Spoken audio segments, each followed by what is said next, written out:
Boa noite, galera. Tudo bem com vocês? Estamos aqui para mais uma noite de terça-feira de conhecimento. Eu sei que a aula mais esperada da semana de vocês é de física, então a gente não pode perder um minutinho aqui já para começar o nosso assunto, mas essa primeira aulinha, né, a gente vai dar uma revisada no que a gente já viu na semana passada, com o intuito da gente começar a falar sobre condutores retilíneos, tá bom?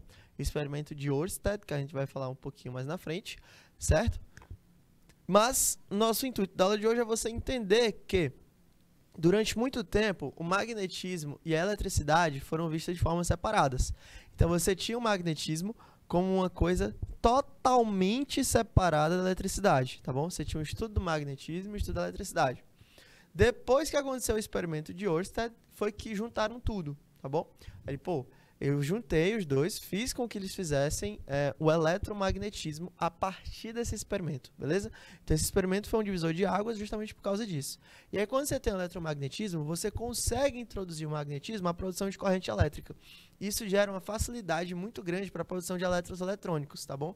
Todo tipo de máquina de lavar, liquidificador, todos os aparelhos eletrodomésticos aí que você consiga imaginar, tem uma partezinha dessa herança, né, deixada aí pelo esse experimento. E é por isso que ele é tão importante, tá bom? Porque a nossa sociedade hoje, ela está evoluindo tecnologicamente cada vez mais rápido.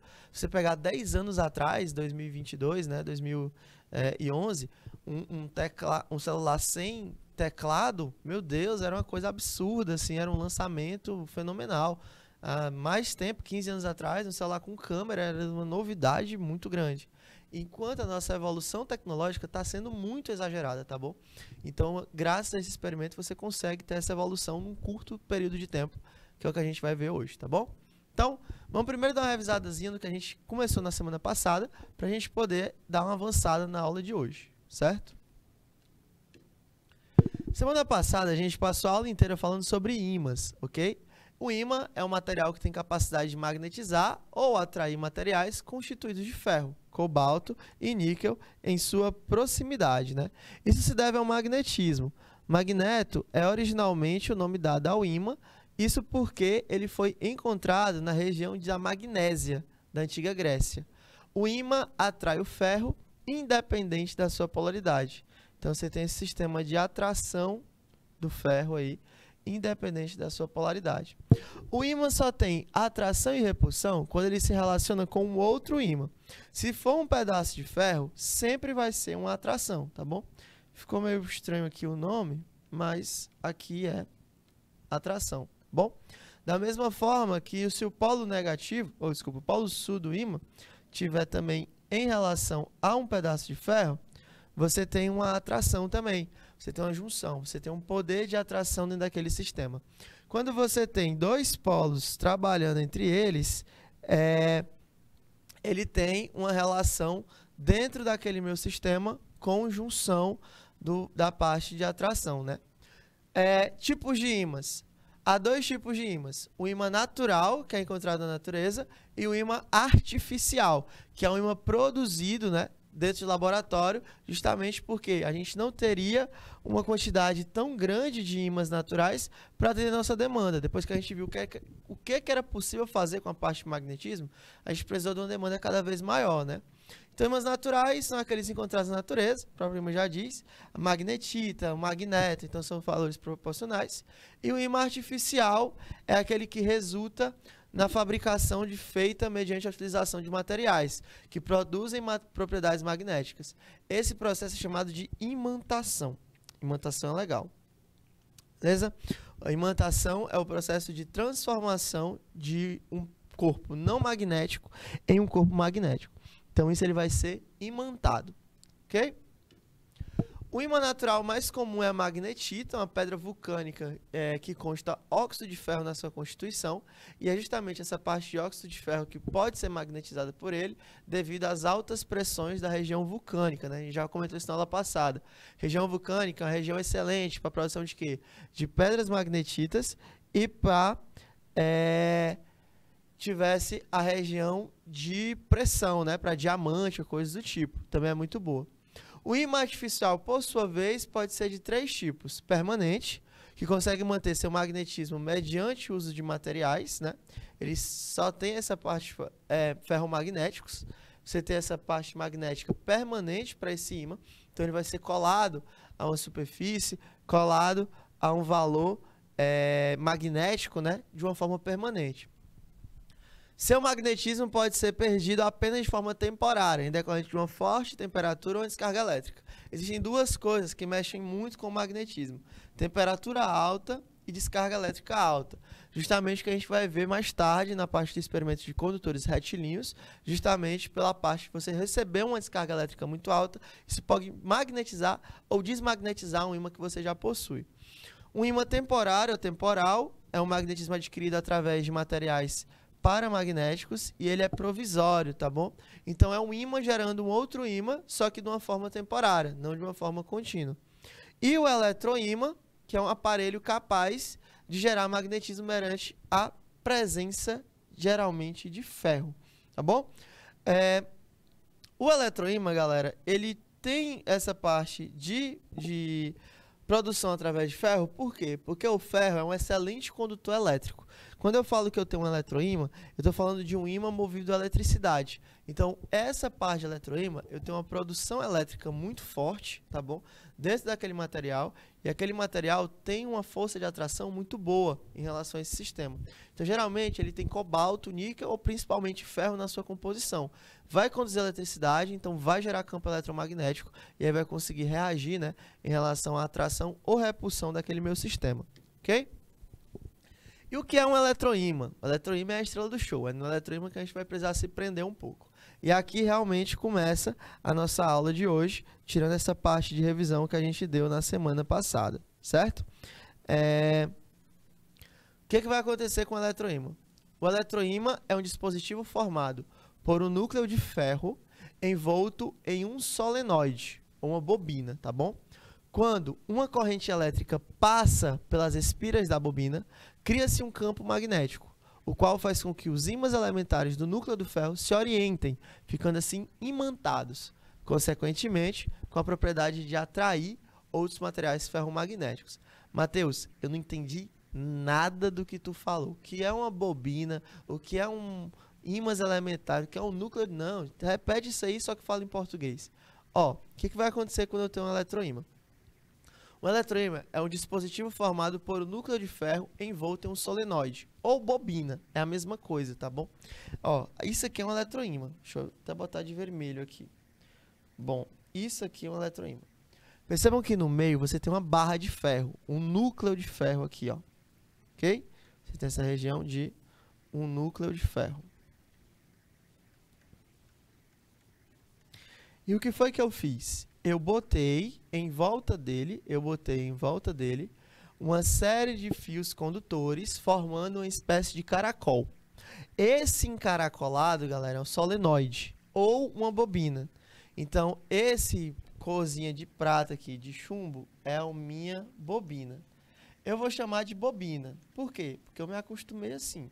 Mas se você ver algumas questões chamando de solenoide, alguns livros ou textos chamando de solenoide, também está correto. Não tem nenhum problema, não. O certo é que eu vou pôr corrente elétrica na bobina. Vou inserir corrente elétrica a esse sistema. Ó. Ele vai percorrer todo o sistema, passar por dentro de todo o encaracolado e sair aqui do outro lado. Beleza? Então você tem essa região de eletricidade, né? Dessa corrente elétrica sendo gerada pelo meu sistema. Tá, e quando isso acontece, eu crio um campo magnético, tá bom? Que faz com que os ímãs, os núcleos do ferro, né? Os ímãs elementares do núcleo de ferro se orientem, ficando assim imantados. Lembra que eu falei da região de imantação? O que é um ímã temporário? É quando eu consigo imantar um determinado pedaço de ferro para que ele fique com valor energético de ímã. Então ele consegue gerar um campo magnético, ele consegue gerar ali as suas linhas de força, tá bom? Mas momentaneamente, porque ele está sendo imantado através de uma corrente elétrica. E consequentemente, com a propriedade de atrair outros materiais ferromagnéticos. Observe que no eletroímã, as linhas de campo entram de uma extremidade e saem na outra, assim como um ímã, beleza? Então, são linhas de campo fechadas. Lembra aí que a gente definiu na aula passada? São linhas de campo fechadas.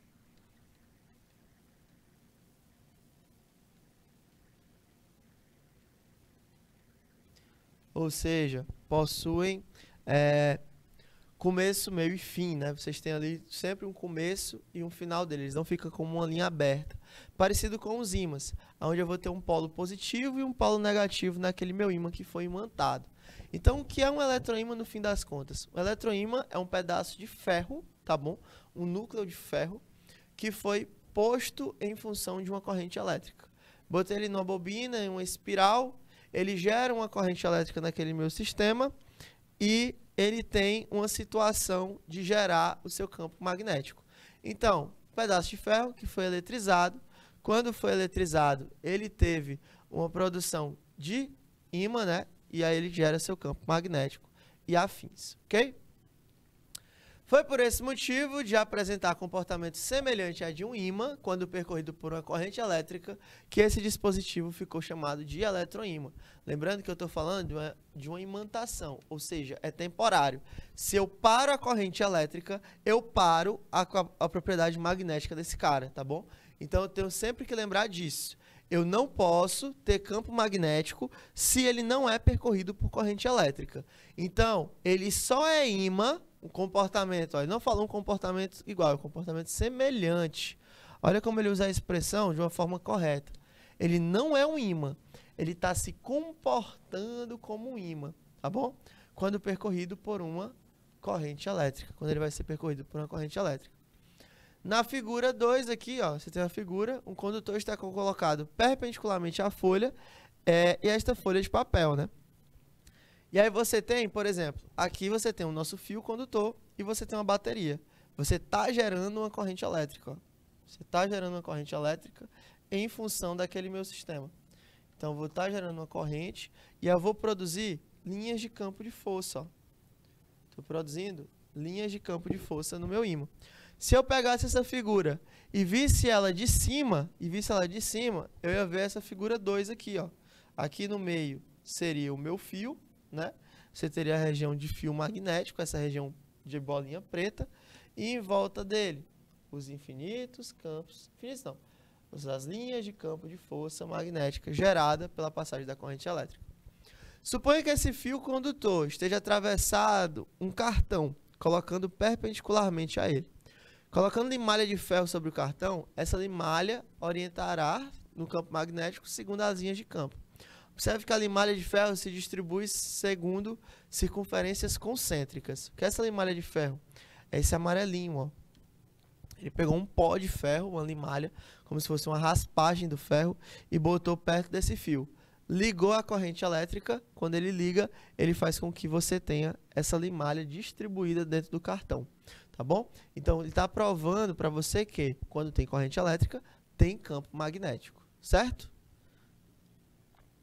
E aí, chega na parte que eu queria falar com vocês. Campo magnético é gerado por uma corrente elétrica. Quando uma corrente elétrica percorre um fio condutor retilíneo, um campo magnético circular forma-se ao longo da sua extensão. As linhas de indução desse corpo são concêntricas em relação ao fio. O que é ser concêntrico em relação ao fio? Significa que o fio é o centro. O fio é o centro das linhas de força.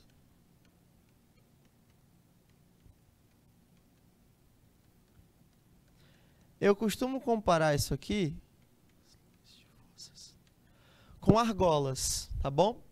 Quando eu faço com que a corrente elétrica percorra o meu fio, ou seja, estou fazendo ele sair do ponto A para o ponto B, eu estou gerando uma corrente elétrica. Essa corrente elétrica do fio vai percorrer de A a B um determinado DDP, né, diferença de potencial. Como a gente já viu isso durante todo o primeiro semestre, não tem mais problema usar essa nomenclatura. A DDP, a diferença de potencial elétrico, vai passar do ponto A ao ponto B por uma corrente. E aquele fio, ele vai ter um sentido. E aí você vai usar uma regra, que é a regra da mão direita. Parecidíssima com aquela regra da mão direita que a gente viu na aula passada, né? Você prestar atenção e lembrar da regra da mão direita, você estende a mão direita para frente, né? Você lembra aí da regra da mão direita? Você estende a mão direita para frente. O polegar funciona como se fosse a corrente elétrica. Os 4 dedos funcionam como se fosse o campo magnético. Então, se a corrente elétrica está para a direita, o campo entra. Se a corrente magnética, a corrente elétrica estiver para a esquerda, o campo magnético entra, né? Então você tem essa situação de poder sair ou entrar no campo magnético. No fio é parecido. No fio, só que o problema é que agora são argolas. No fio você vai ver o sentido de rotação da sua mão. Beleza? Então, se a corrente for da esquerda para a direita, você vai ter uma rotação em sentido anti-horário. Se a corrente for da direita para a esquerda, você vai ter uma rotação em sentido horário. Então, o que vai importar na regra da mão direita para fio condutor é o sentido de rotação da sua mão. Beleza? É o sentido da rotação da sua mão. Se sua mão vai rotar no sentido horário ou anti-horário naquele sistema. Olha aqui no nosso exemplo do slide. Olha aí. Você está saindo do ponto A para o ponto B. Quando você sai do ponto A para o ponto B, você tem uma corrente. Só que essa corrente está como? Está indo da esquerda para a direita. Então, o polegar da sua mão acompanha a corrente. Beleza? E aí, o sentido de rotação da sua mão? O sentido de rotação da sua mão vai fazer uma rotação para fora. Então, ó, aqui você tem esse campo para cá e esse campo para cá, ó. Né? Você teria essa rotação desse campo para cá e desse campo para cá. Então, quando você olha de frente, olhando, por exemplo, de fio B, você vê uma rotação para onde? Você vê uma rotação no sentido anti-horário. Então, essas argolas, elas saem daqui, ó, para cá, ó. Fazem esse movimento aqui, ó. Rotando em sentido o quê? Rotando em sentido anti-horário em função do fio. E aí eu tenho que lembrar que o fio é concêntrico. O que significa ser concêntrico? Significa que o fio é o centro da rotação de todas as argolas. Então, todas as argolas que existem nesse fio, ó, rodam em função do centro, que é o próprio fio. Então, você tem uma situação concêntrica, né, em função da rotação desse sistema. E aí você tem, em qualquer parte do fio, sempre esse mesmo valor aí dentro dessa região concêntrica, ou seja, dentro desse sistema de fio aí, lá no sistema de longa extensão, né, das linhas. Então, toda vez que eu gero uma corrente elétrica em um fio condutor, eu tenho essa formação. Mateus, se fosse o contrário, se eu tivesse indo da B para A e não da A para B, então a minha corrente ficaria da direita para a esquerda e meu fio teria uma rotação contrária, rotaria no sentido horário. Então, o sentido de rotação seria o contrário, bacana?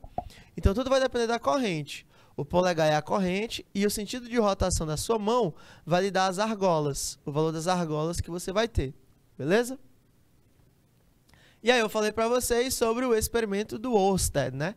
E aí como é que ele influenciou nessa descoberta aí dessa parte de campo magnético, campo eletromagnético geral.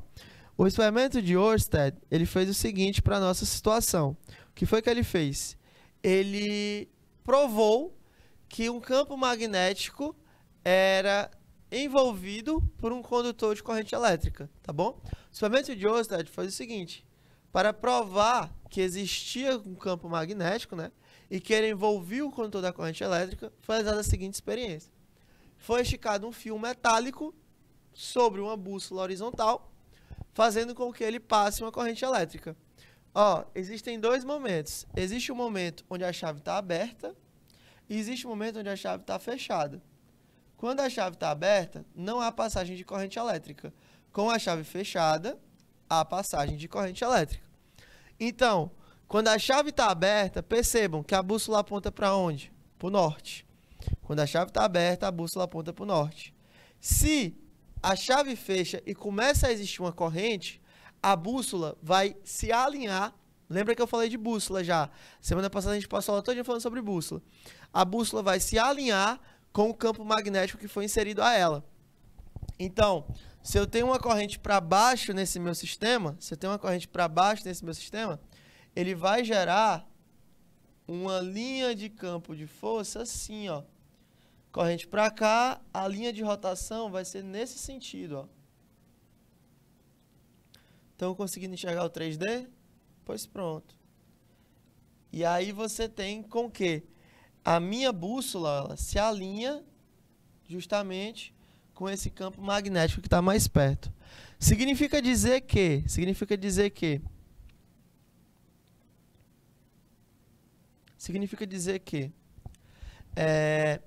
o campo magnético gerado por essa pilha, por esse condutor metálico, é maior do que o campo magnético gerado pela Terra? Por isso que a bússola acompanhou ele? Não.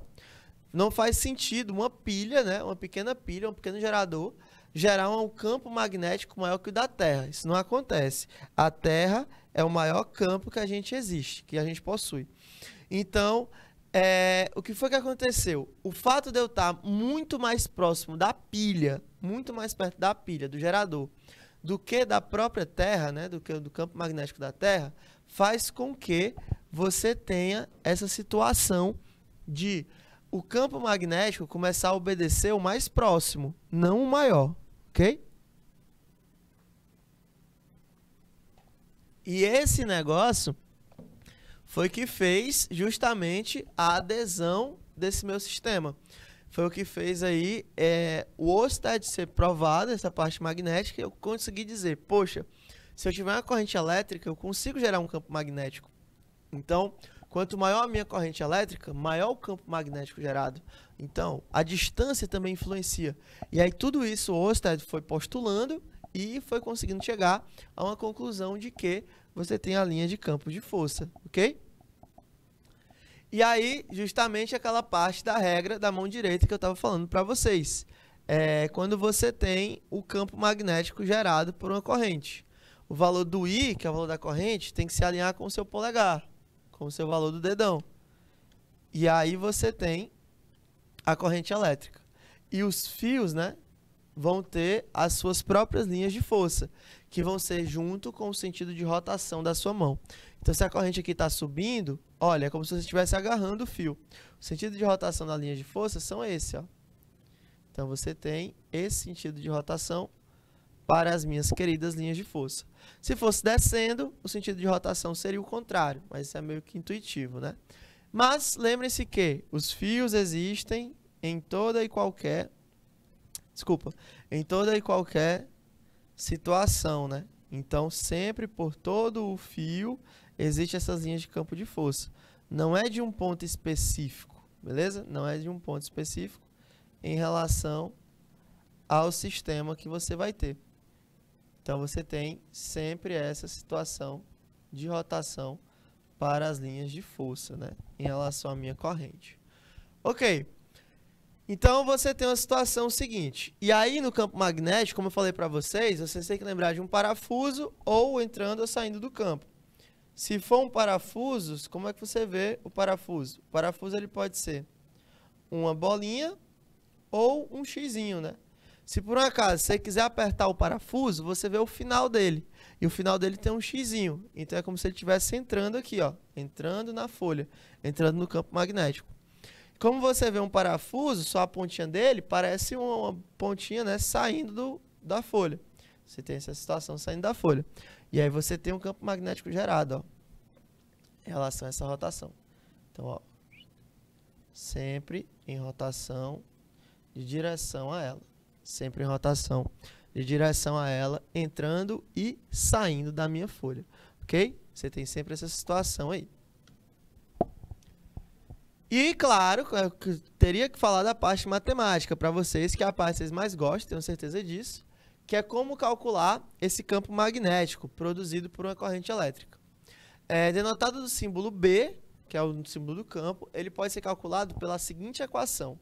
Olha que equação horrível, que coisa feia que está no quadro. Mas é uma coisa necessária. É até bem fácil você resolver ela, beleza? É até bem fácil quando depois você pega a manha. Mas, por um primeiro momento, assusta. Então, o que seria esse campo, né? Qual seria o valor do campo magnético?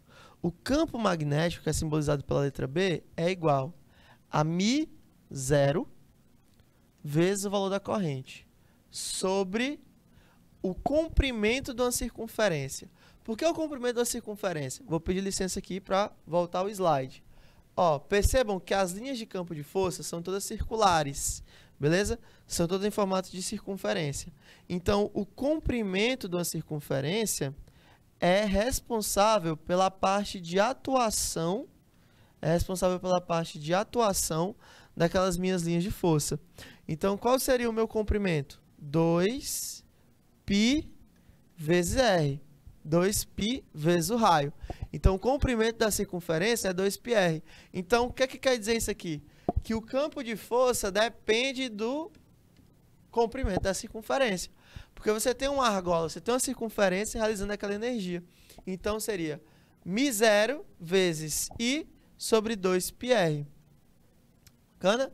E esse πr é justamente a parte do comprimento da circunferência. Tá? E aí você tem cada um deles explicado. O campo magnético é dado em T, certo? O campo magnético é dado em T, que é o famoso Tesla, bom?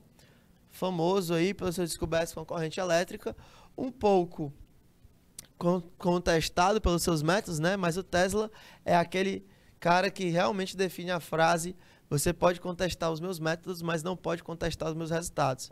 O cara chegou a uns resultados muito satisfatórios em relação a isso, mas devido a alguns problemas até éticos profissionais, né, ele teve alguns repúdios e tudo, justamente porque ele usava corrente elétrica em alguns animais para poder testar, saber qual era a corrente mortal, qual não era. Mas tudo isso aí tá lá no livro dele. Se vocês quiserem um dia ler essa parte do livro do Tesla, vocês vão adorar. Ele foi um cara muito genial da história da humanidade. E a parte da corrente elétrica é perigosa até hoje, tá bom? Então você tem que ter cuidado toda vez que for manipular. Imagina quando estavam começando a se descobrir tudo, toda essa parte de corrente elétrica, beleza? Então a unidade do campo magnético é dada em Tesla, em homenagem ao grande cientista, certo? O μ0, que é esse μ0? É a permeabilidade magnética do vácuo. É uma constante. Isso aqui você é obrigado a saber. Só obrigado a saber, Matheus? É obrigado a saber. Isso aqui é constante, tá bom? Isso aqui é um valor constante. E aí você tem 4π vezes 10 a menos 7, tá bom? É sempre o valor da constante de permeabilidade magnética do meio. 4π vezes 10 a menos 7. É vantajoso usar isso aí, por quê? Porque tem π em cima e π embaixo. Então, geralmente, esse π vai embora na nossa equação para que eu não possa usar ele, certo? Mas a corrente elétrica tem o valor da amperagem I e R é o valor da distância ao fio. Esse R aqui você tem que ter cuidado. Quando eu tenho um fio ali energizado e tudo, eu tenho minha linha de campo de força, né? Tenho ali a minha linha de campo de força no sentido do fio. E essa linha de campo de força é uma circunferência. Se é uma circunferência, ela possui um raio. E é esse raio aqui que vai existir. Bom? Esse raio aqui é que tem um valor de R, que seria esse raio, que seria a distância ao fio. Bacana? Então, sempre ter cuidado com essa significativa aí do raio. Beleza? Tirando isso, eu acho que não tem nenhum sentido, não. Aí você tem um exemplo. Calcule a intensidade do campo magnético produzido por um fio condutor retilíneo percorrido por uma corrente elétrica de 0,5 amperes a uma distância de 50 centímetros do fio. Cuidado que isso aqui não está na unidade correta, né? Você tem que usar 50 centímetros sobre 100, que é para poder transformar em metros. Mas é a aplicação direta da equação. Campo magnético é igual a μ0 vezes I sobre 2π vezes o raio, né? Você teria essa situação aí dentro do meu sistema. Bacana? Então, sempre ter cuidado com relação à nossa equação, tá? Então, vou pedir aí 2 minutinhos para vocês tentarem fazer a questão.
Galera, quando você pega uma equação como essa, eu vou até diminuir um pouquinho aqui, porque a gente vai ficar sem muito espaço para resolver.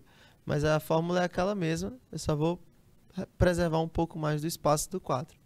Ele vai querer saber o campo magnético gerado pelaquela situação, que seria igual a μ0 vezes I sobre 2πr. Bom? Beleza. Você só vai substituir valores. Sempre vai ser essa situação. A equação, pelo fato da equação já ser um pouco chata, uma equação diferente, incógnitas diferentes, dificilmente a questão vai te cobrar alguma coisa absurda. Ela vai te cobrar o básico. Quanto é o campo, quanto é a corrente, quanto é o raio, no máximo, tá bom? Então sempre vai ser uma dessas três perguntas. A constante tu já tem, 4π vezes 10 a menos 7. A corrente, a questão já deu, de bom grado, 0,5. Bom? Sobre o valor de 2 vezes π vezes o valor do raio, que é 50 centímetros. Só que 50 centímetros é a mesma coisa que meio metro, não é? Não é a mesma coisa que meio metro? Então você pode botar 0,5 no lugar de botar 50 sobre 100 ou, 50, ou 0,5. Porque quando você fizer essa divisão aqui, ó, você vai ter que o raio é igual a 0,5 metros, né? Beleza. Então você pode jogar aqui dentro. Ah, aqui ficou muito fácil agora. Presta atenção. O que é que você pode simplificar? Pode simplificar um π daqui com um π daqui. 0,5 de baixo com 0,5 de cima. Então já posso tirar desse sistema aí. Então qual seria o meu campo? Meu campo seria igual a 4 vezes 10 a menos 7 dividido por 2. Quem é que eu posso simplificar? Eu posso simplificar, ó. 4 dividido por 2 dá 2. 2 dividido por 2 dá 1.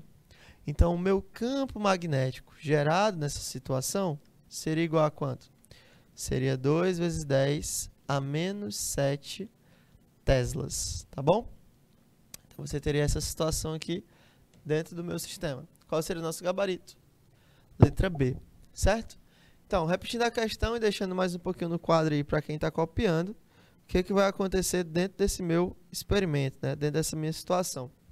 Eu quero a intensidade de um campo magnético produzido por um fio condutor retilíneo, percorrido por uma corrente elétrica de 0,5 amperes. É uma distância de 50 centímetros do fio.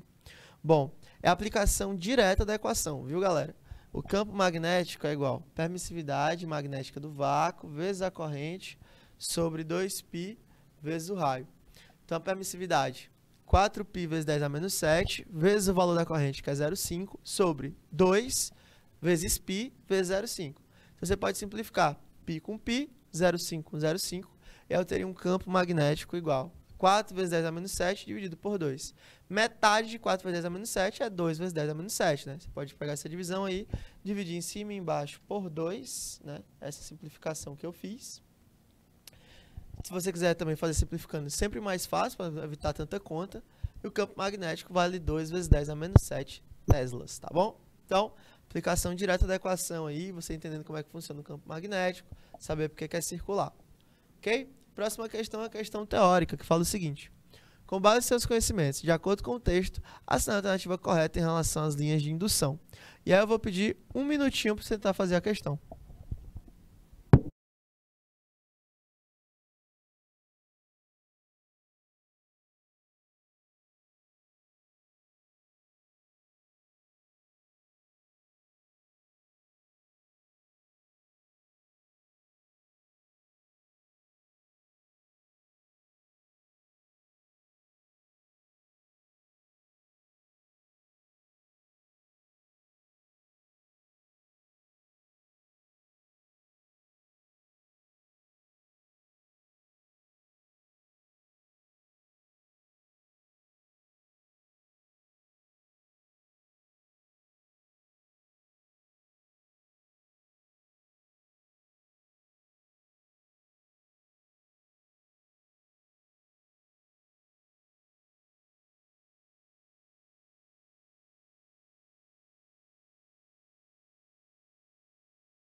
Quando a gente fala desse tipo de conhecimento, né, com base no seu conhecimento de acordo com o texto, são alternativas em relação à linha de indução. Quando ele fala de acordo com o texto, é toda a literatura que você já estudou, né, em relação a esse tipo de coisa. Ele fala o seguinte: as linhas de indução são abertas, que saem do norte magnético e entram no sul geográfico. Elas realmente saem do norte magnético e entram no sul geográfico. É natural delas, é o processo que elas fazem. Mas isso não caracteriza ela como linhas abertas. O fato delas terem um começo e um fim é justamente o que caracteriza ela como fechadas, né? Então você vai ter sempre norte e sul. Ó, saindo do norte, chegando no sul.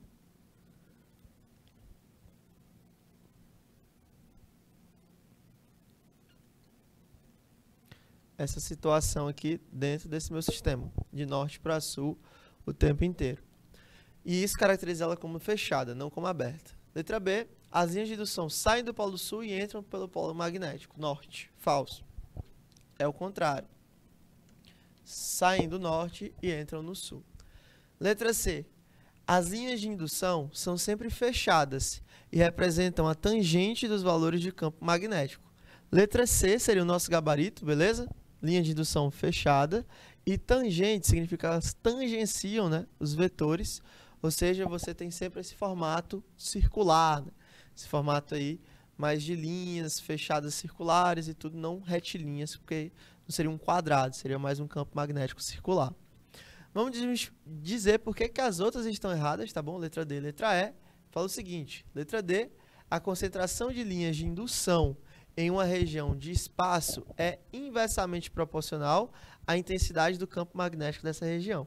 Cuidado, é diretamente proporcional, tá bom? Não é inversamente.